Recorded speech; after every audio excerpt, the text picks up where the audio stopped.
Hi, everyone. This is my brief weekly talk. I didn't get a chance yesterday to sit down and have some time to do this, so thought better late than never. So you should be seeing Week 11 Learning Module. We're dealing with XSL FO, that's formatting objects, and we are actually also continuing in our tutorial with xQuery. And it's a I would suggest that you really take a look at the final tutorial in xQuery. It's a very unique way of doing querying. So a number of you have expressed in different ways the overwhelmness of this, and usually this is a normal trend in the class. I'm throwing a lot at you when it comes to XSL technologies, and especially with transformation. So what I want you to do is just take some time this week. Over the past couple of weeks, I've noticed that there's been a dwindling when it comes to the responses on some of the discussion threads.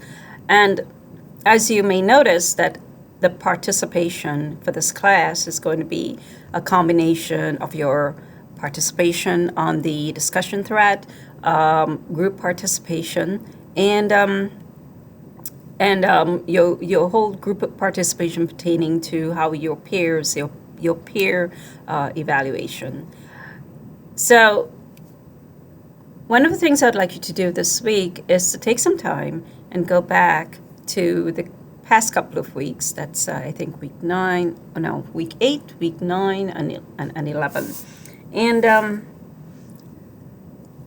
do posting because a lot of the postings, a lot of the threads, I should say, they are very much practice, and we have a couple of people who have attempted those, and those have been well done.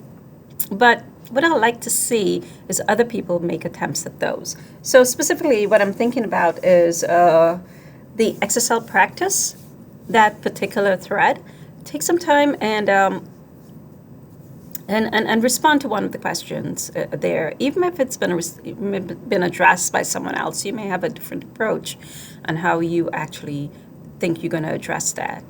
The other thread that I would like to see more postings and more attempts at is the defining the query paths.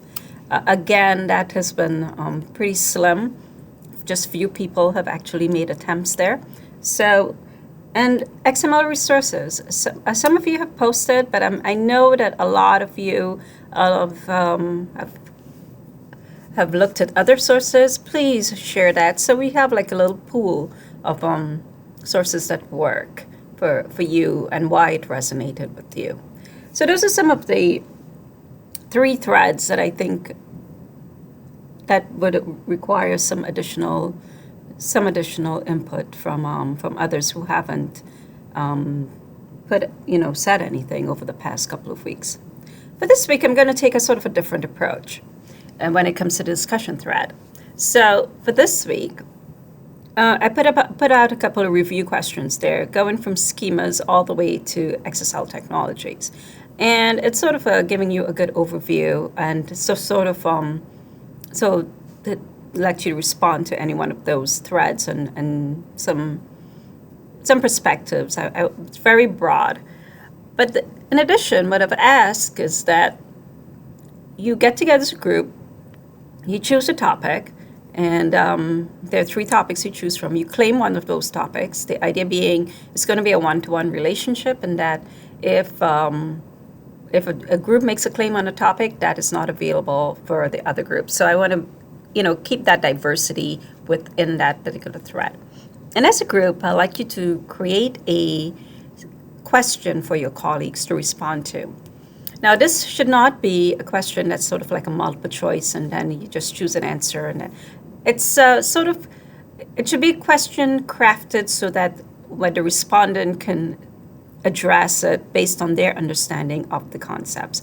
So in a sense, I've turned over the instructors, sort of you doing peer instruction and getting get in someone to respond, and it could be something that you're unclear about. It could be something that you're an expert in, and you want to give out to your knowledge and your understanding of that particular concept. So you may be pretty much an expert in schema, and you want to see how the class is actually understand it, if it's similar to the way you understand it, or vice versa. So that's, in a nutshell, is what some of the main highlights for this week. You would notice that your final project is due on the 15th, which is the last day of the semester. I am open to providing a couple days extension if that is something that you would like, but that will only be for a couple of days because officially the semester ends on the 15th. So if you are having problems, it will just be a 2-day extension, so like by the 17th, but it would have to be no more. No. But if you need an extension on your final project, let me know. So that's about wraps up my talk. Catch up on the discussion thread this week, particularly defining X-query paths, XSL practice, and introduce your XML resources. A lot of you have posted. View if you haven't done so yet. View what some of your colleagues have posted, and do share that. So that's it for this week, and looking forward to hear from all of you. And just to say a final word, great selections when it comes to for the final project. I'll put out a post on some of my thoughts on that later on tomorrow. It's just I just want to make sure that we are not confusing information architecture with content management. And if you remember, in week 2 or 3, we did a discussion on that. So this is something that I suggest that you review as you go forward. This week, I also have a reading by Halverson, which is sort of get us back into the whole frame of thinking of content modeling. And that is something that I want to sort of bring to the fore and reiterate some of the points that we covered earlier in the class. So that's it for this week, and bye for now.